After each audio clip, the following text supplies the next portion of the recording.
Welcome in Karibuni to Aroma of Zanzibar. Today I'm going to share with you how I'm making this beautiful chicken tikka biryani. Now I've got some fresh garlic there, some fresh ginger. I have got Kashmiri Red chili powder.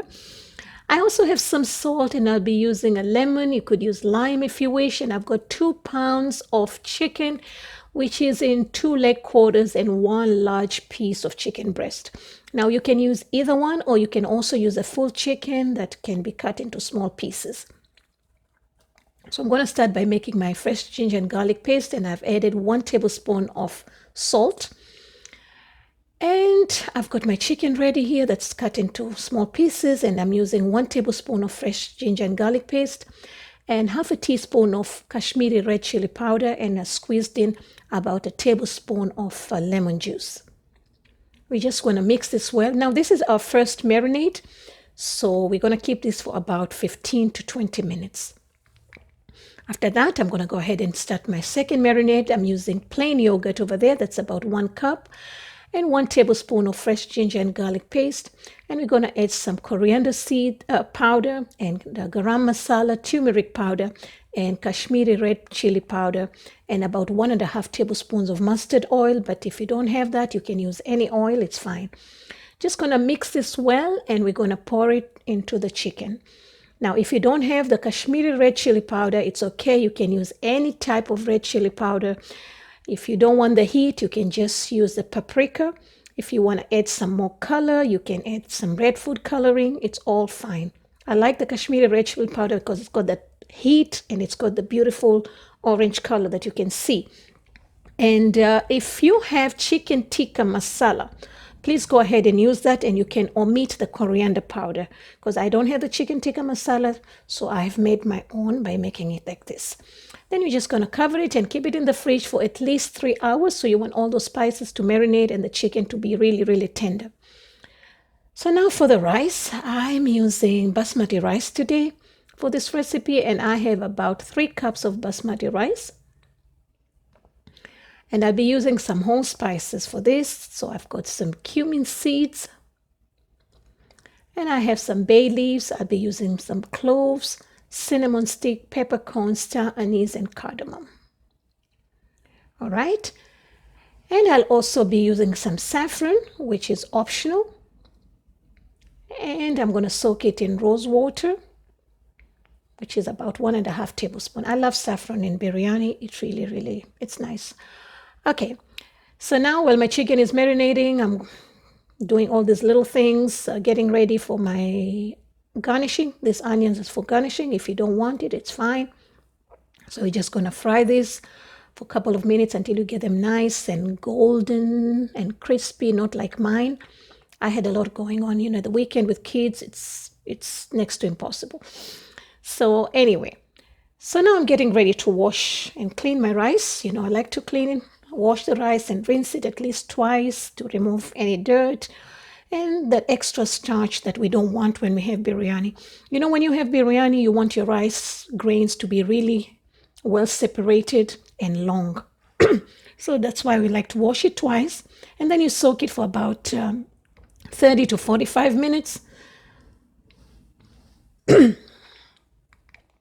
And when I soak it, I like to soak it with some salt, maybe 2 spoons or 3 spoons. It doesn't matter because we're going to rinse it later.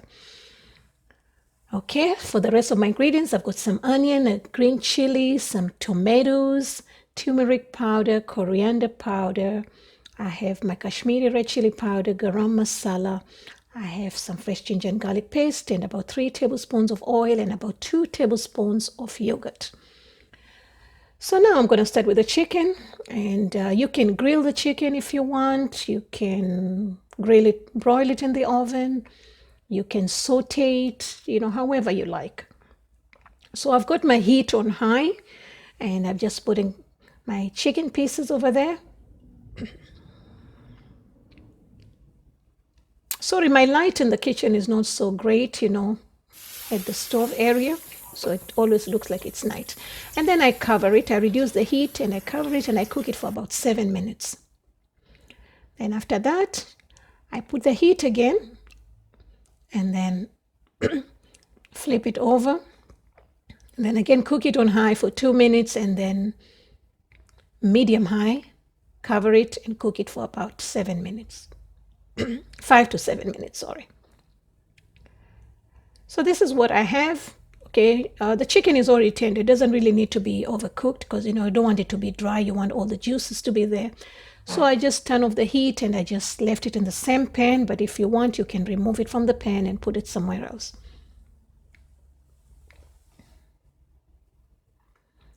So I'm getting ready to do the sauce for the biryani. My pot was already there. So I just added it was already in the heat. So I added the oil and I'm frying the onions.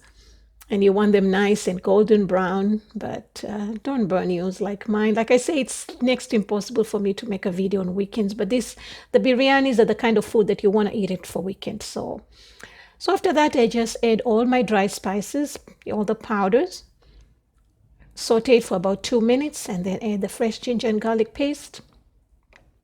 Again, saute, and then we're going to add the tomato. Now, if you want to have more sauce, you may need to add more tomatoes and more onions. That's fine. We just cook that for about 5 minutes. And then while the heat is still high, you want to add the yogurt and stir it quickly. Then let it cook for about 2 minutes. And then I add the chicken, the chicken pieces.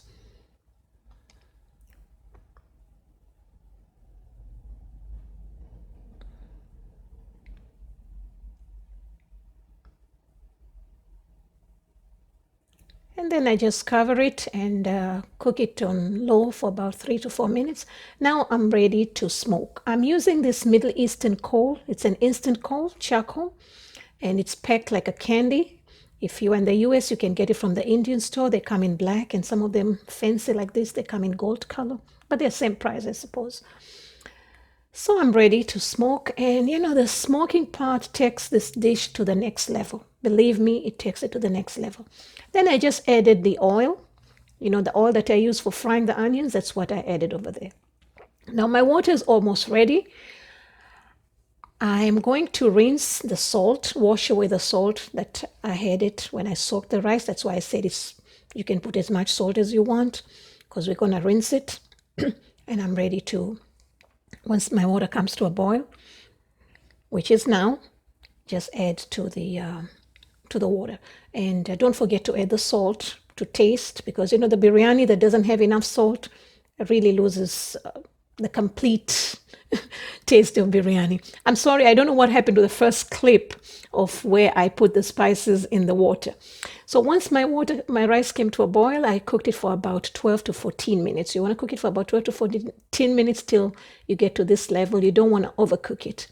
And then after that, we're just going to drain it.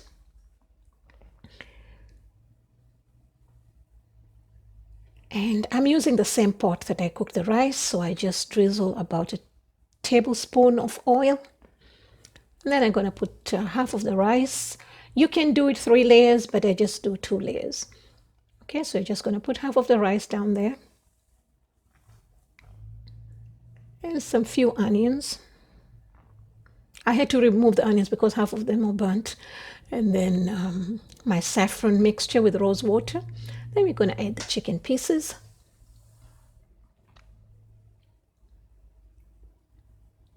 Once we're done with the chicken, a little bit of cilantro for some flavors and colors and aromas.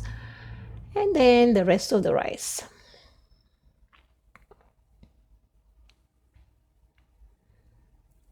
And then the saffron again with the rose water. I should have done the onions and then the cilantro, but what the heck. And I also, I forgot my chili, so I had to sneak it somewhere in there. And then I drizzled about 3 teaspoons of the oil that I used for the onions. I used for frying the onions. That's the oil I used. About 3 teaspoons, and then I cover it with aluminum foil. Or you don't have to do aluminum foil. And then I put a kitchen towel as well. And then my lid. And then I slow cooked it for about 30 to 45 minutes. So now we are ready to serve the biryani. And The best way to serve the biryani is to start all the way from the bottom. And you see, and then I'm just going to mix it a little bit so that I get a nice color on the rice. And I was trying my best to put my camera on both where you can see the pot of rice, biryani, it's not rice anymore, and the plate, so you can see how we serve. So thank you so much. For more recipes, please visit me at Aroma of Zanzibar.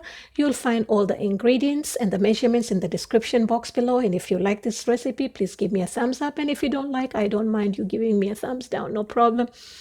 And you're welcome to share this recipe with all your friends and family. Let them all enjoy the chicken tikka biryani from Aroma of Zanzibar.